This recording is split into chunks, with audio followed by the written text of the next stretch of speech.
right, welcome back to our 9 Minutes Enough, our EdTech podcast, where we're going to explore this month in November a little text-giving fun. Text-giving, yeah. I'm Christy Johnson. I'm Brady Dalton.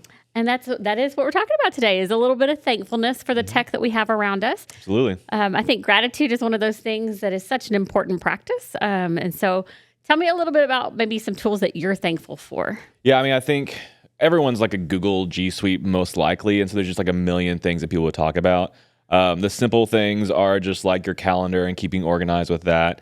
One thing that's fairly new, but might be simple for people, are just group tabs. Yes. And so like whenever I'm doing a training or if I'm getting prepared for something for the day, I can just bundle them all in this little package and they're ready to go. I can use it for as long as I want to. It'll transfer to other, devices. Mm-hmm. And so like it just keeps me organized and on track. And when I'm done, I can just get rid of it. I do. I love that one. And I use it for presentations a lot. All those things that you need to open and remember to open, you can do that ahead of time. So I think for teachers, they could do it by class period, subject, course, and it could be just an ongoing change and rotation of things. And you can color code them. So then that's really fun too. That makes it I color code everything. Absolutely. So my Google Calendar is like Skittles everywhere. Absolutely. So, yeah, for sure. I think one of my favorite Google, since we're kind of thinking Google here, is I've actually gotten to where I use Task a ton in my inbox. So I move my emails over to Task, and then they show up on my calendar, and I don't have to try to track down where that email went or which of my 1,000 labels I stuck it under. So and what's cool about that is like when you do that, it like embeds that email. So like there's so many times where I'm like, I know someone sent me this email, I don't remember what it was. And even if you had just a calendar event, you still have to search for the email, right? And so this way you go to that little task, you click on it, boom, there's your email ready to go. I love it, especially when you need a link or a form or something like that you're going to have to use in whatever scenario that is. So what else? Do you have any other fave tech tools right now? I mean, there's so many of them out there right now. I think everyone also talks about Canva. Yes. It's the thing that like, if you're not artsy, if you're not creative, you can be. It makes you look good. It does. And like, I feel like all those like graphic artists out there might be a little upset now because like we all feel like we're expert graphics. I know. You're probably right. There's probably a little animosity for there, sure. but it sure does make us look good I'm for very those of us. thankful for that. I am too. So. Well, we asked some of our Region 9 staff what they were thankful for, and I wanted to share a couple of those. Overwhelmingly, Google's tools were on top there, so I think that's a valuable one.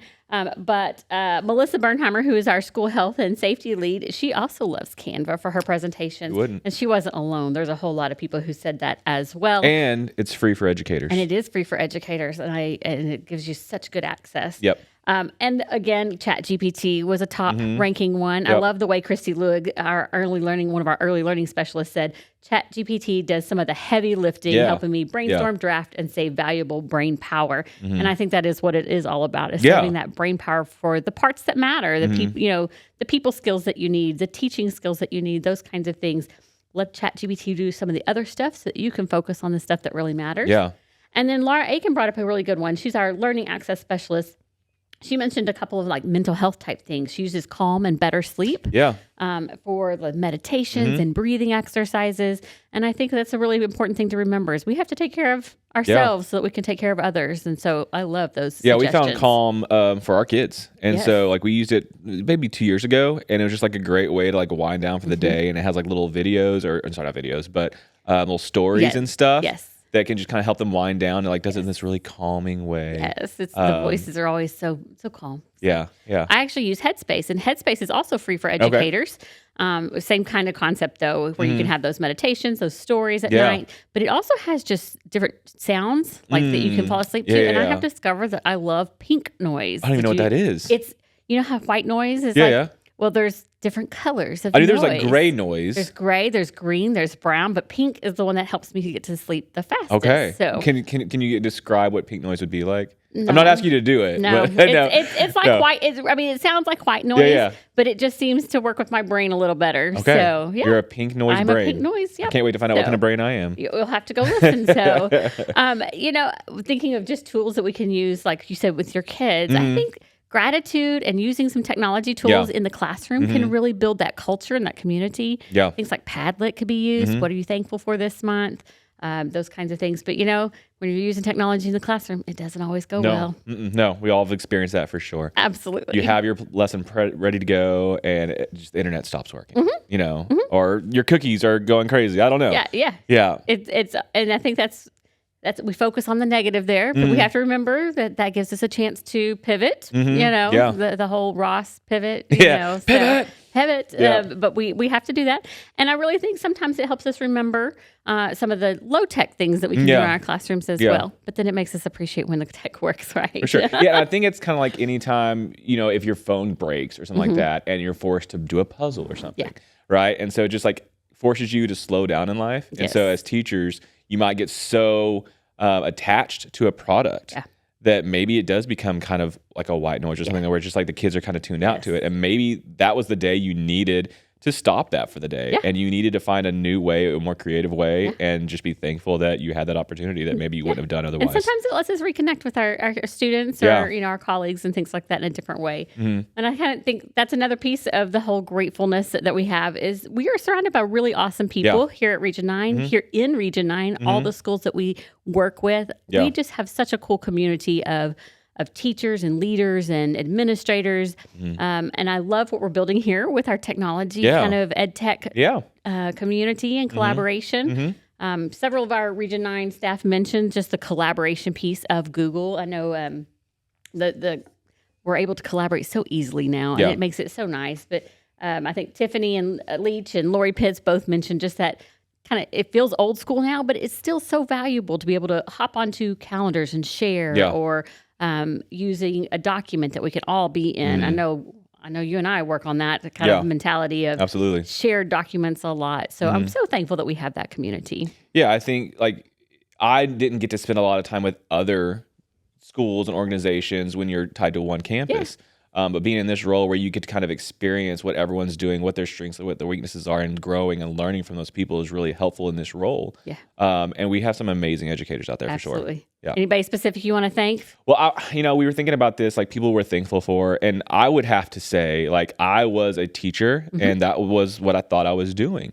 And this was over a decade ago. And I just kind of was like tiptoeing in just using technology. And there was just my boss, Heidi Blair at Levelland ISD. I just talked to her about it. She goes, why don't you just do that? I was like, what? And so like without someone pushing me to explore those things, who knows what I'd be doing right now? And so like my entire trajectory of my career changed because someone encouraged me to do something. And I think I always talk about the ripple effect of teachers and leaders and things like that. And that's a great example. Like she just encouraged you and then now you're having an effect on some different people. And I think that's really cool. So I've kind of landed here accidentally as well. So it's just that, you're meandering path to wherever you might be. So, and the people along the way.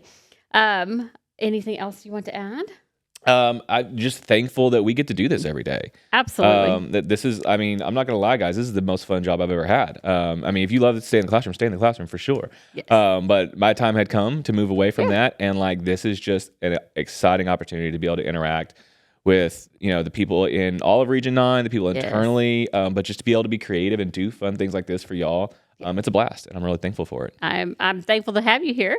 This it's been a lot of fun to pivot into a shared role, and I love it. But I do love what we're building in Region 9 with our EdTech kind of community. So it's really been a lot of fun. And we would love to hear what some of our watchers and our viewers and our listeners maybe are thankful for as well as we kind of close out November and our Techsgiving. So let's close real fast. Are you what's your favorite Thanksgiving dish? There's like zero question about this. It is pecan pie. All day long, every day. Like, if I don't have that, it's not Thanksgiving. Let's see. If I don't have, I don't know. I'm not a turkey girl. But a fried turkey is different. If you've never had fried turkey. No, I'll eat a fried turkey. Shout out to my dad. Fried turkey, they're best. Yes. I will eat a fried turkey, but turkey's not my jam. But I'm more about the sides. Like, I want the mashed potatoes, and I want the stuffing or the dressing and all the good stuff. So, all right. Well, it is our 9 minutes. We are here at the end.